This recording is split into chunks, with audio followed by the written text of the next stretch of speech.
Hello everyone, so it is a quick review on hepatocellular carcinoma और हिपेटोमा। तो ये क्या होता है? Most common primary malignant tumour of the liver in adults.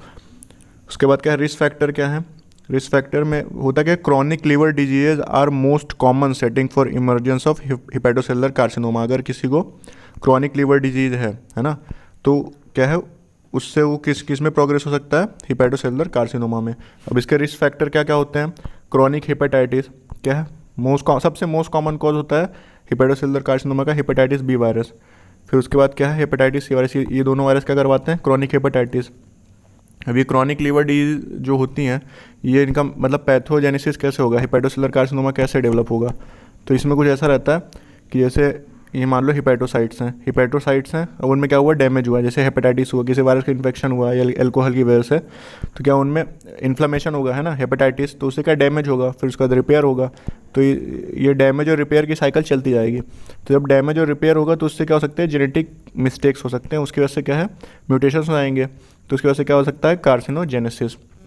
तो यही इसमें भी दिखाया, नॉर्मल लिवर है, क्रॉनिक इन्फ्लामेशन हो रहा है लगातार, उससे क्या सिरोसिस हो सकता है। और फिर उसके बाद हिपैटोसेलुलर कार्सिनोमा। या तो सिरोसिस होना जरूरी नहीं है, डायरेक्ट नॉर्मल लिवर से हिपैटोसेलुलर कार्सिनोमा हो सकता है, जैसे कि हेपेटाइटिस बी वायरस के केस में होता है। उसके बाद अपना नेक्स्ट क्या है? सिरोसिस के जितने कॉजेज हैं, जो रिस्क फैक्टर में, सिरोसिस के जितने रिस्क फैक्टर्स, जैसे अल्कोहल हो गया, non alcoholic fatty liver disease, haemochromatosis, Wilson D and A180 deficiency, तो ये सारे सिरोसिस के रिस्क फैक्टर हैं। तो सिरोसिस में भी क्या होता है? लिवर डैमेज होता है, फिर डैमेज हुआ तो रिपेयर होगा, रिपेयर की वजह से क्या हो सकता है? म्यूटेशंस हो सकते हैं, उसकी वजह से हिपैटोसेलुलर कार्सिनोमा हो सकता है। उसके बाद नेक्स्ट क्या है? मोस्ट इंपॉर्टेंट क्या है? एफ्लाटॉक्सिन्स डिराइव फ्रॉम एस्परजिलस से हमारे जो एफ्लाटॉक्सिन होते हैं वो बहुत इंपॉर्टेंट कॉज है किसके? हिपैटोसेलुलर कार्सिनोमा के। ये क्या करवाते हैं? P53 म्यूटेशंस करवाते हैं। P53 कौन सा जीन होता है? Tumour suppressor gene. अगर इसमें म्यूटेशन हो गया तो हमारे ये ट्यूमर सप्रेसर जीन था, मतलब ये ट्यूमर्स को सप्रेस कर रहा था, लेकिन अब क्या म्यूटेशन हो गया तो नहीं करेगा, तो उसकी वजह से क्या हो जाएगा? हमारा कैंसर डेवलप हो सकता है। ये इंपॉर्टेंट है। Beta catenin activation. ये बीटा कैटेनिन जीन क्या होता है? प्रोटोऑन्कोजीन होता है। तो अगर इसका एक्टिवेशन हो गया, प्रोटोऑन्कोजीन का एक्टिवेशन हो गया तो क्या होगा? ऑन्कोजीन है, उसका एक्टिवेशन हो गया तो क्या होगा? हमारा कैंसर डेवलप हो सकता है। उसके अलावा क्या? Inhibition of P53 play a role in development of hepatocellular carcinoma, तो ये याद रखना है। उसका नेक्स्ट क्या है?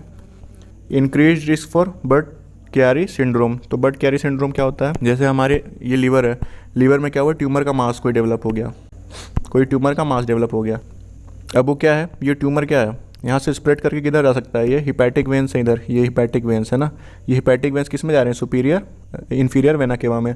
तो हमारे ट्यूमर के मासेज हैं, ये किस में जा सकते हैं? हिपैटिक वेन्स में। हिपैटिक वेन्स में गए और उसको क्या कर दिया? ब्लॉक कर दिया। तो हमारा जो ड्रेनेज था, है ना, लीवर का जो ड्रेनेज था वो ब्लॉक हो गया।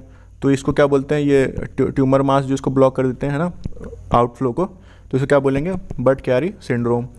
तो increase risk for Budd Chiari syndromes, है ना, ट्यूमर मासेस की वजह से। Liver infarction secondary to hepatic vein obstruction, है ना, क्यों? हमारा ये हिपैटिक वेन का ऑब्स्ट्रक्शन हो गया तो हमारी ब्लड सप्लाई क्या हो गई? रुक गई यहाँ पे, अब और ब्लड नहीं आ पाएगा, उसकी वजह से क्या हो? लीवर का इन्फाक्शन हो गया। ठीक है। उसके बाद नेक्स्ट क्या है? प्रेजेंट्स विथ पेनफुल हिपैटोमेगैली, है ना, हमारा जब ये वेन का ऑब्स्ट्रक्शन हो गया तो जो हमारा इसमें ब्लड क्या हो जाएगा? कंजेशन हो जाएगा, उसकी वजह से क्या हो जाएगा? हिपैटोमेगैली हो जाएगा। और क्या है? एसाइटिस, है ना, एसाइटिस भी हो जाएगा। ये ब्लड जब यहाँ पे जब ब्लड कंजेशन हो गया तो क्या हुआ? ब्लड हमारा किस में सीप आउट हो सकता है? पेरिटोनियम, उसकी वजह से क्या हो जाएगा? एसाइटिस। उसके बाद नेक्स्ट क्या है? Tumours are often detected late because symptoms are masked by cirrhosis, poor prognosis. Most of the cases में क्या होता है? हिपैटोसेलुलर कार्सिनोमा में सिरोसिस के बाद होता है हिपैटोसेलुलर कार्सिनोमा। तो हमको क्या सिरोसिस के सिम्टम दिखते हैं, लेकिन उसी बीच में क्या होता है? म्यूटेशन हो गया, अंदर क्या ट्यूमर भी डेवलप करने लगा, लेकिन हमको सिम्टम्स केवल किसके दिख रहे हैं? सिरोसिस के। तो उसकी वजह से डिटेक्ट करने में, है ना, लेट हो जाता है। उसकी वजह से हिपैटोसेलुलर कार्सिनोमा प्रोग्नोसिस बहुत पुअर प्रोग्नोसिस होता है। उसके बाद डायग्नोसिस क्या होता है? हाई अल्फा फीटोप्रोटीन, है ना, ये 50% केसेस में हाई होता है ब्लड में, तो सीरम ट्यूमर मार्कर, है ना, तो इसको स्क्रीनिंग में यूज़ कर सकते हैं। और जो मतलब सबसे बेस्ट फॉर स्क्रीनिंग क्या है? अल्ट्रासाउंड और कॉन्ट्रास्ट CT/MRI, है ना, इमेजिंग मेथड है, इससे स्क्रीनिंग के लिए बेस्ट होते हैं। ट्रिपल फेस कॉन्ट्रास्ट क्या है? ये डायग्नोसिस के लिए इन्वेस्टिगेशन ऑफ चॉइस है। उसके बाद स्प्रेड्स हिमेटोजिनसली, जो बताया बर्ड कैरी सिंड्रोम है, उसके अलावा वो क्या कर सकते हैं? वहाँ से डिसेमिनेट भी हो सकते हैं।